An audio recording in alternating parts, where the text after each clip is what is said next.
Chapter 1. Marie. I supposed I couldn't have expected any different. Faith High School, not the kind of place I wished to find myself in. Differently from the more modern and young academies, this one resembled a castle. But it wasn't your typical good and welcoming structure like the one people fell in love with in Hogwarts, but more like a castle that had been ravaged by multiple wars during its past. I stood there at the entrance, feeling a tightness in my heart. I wasn't supposed to be here, but I guessed I should be thankful my family had enough money to pay for the rest of my education. We didn't have to pay all the tuition, of course. I managed to claim a reward which cut off a huge portion of the costs of studying here. But as mentioned, being in this place and mingling with these people was still like selling one of my organs.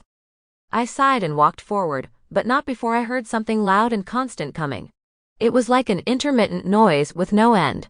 And it was getting closer, nearer by the second, and it was making me feel like I was not in a high school, but in the middle of a freeway.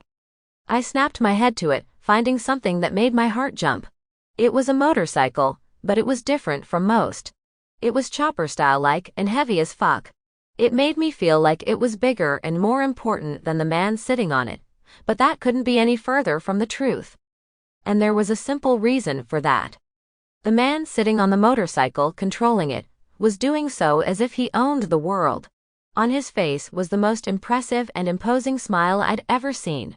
And he wasn't even wearing a helmet. A man of his caliber didn't need that sort of thing. He reveled in the danger, lived with it, breathed it, and he wasn't shy of making that fact known. Right then and there, even though I didn't know who that guy was, I felt sick to my stomach.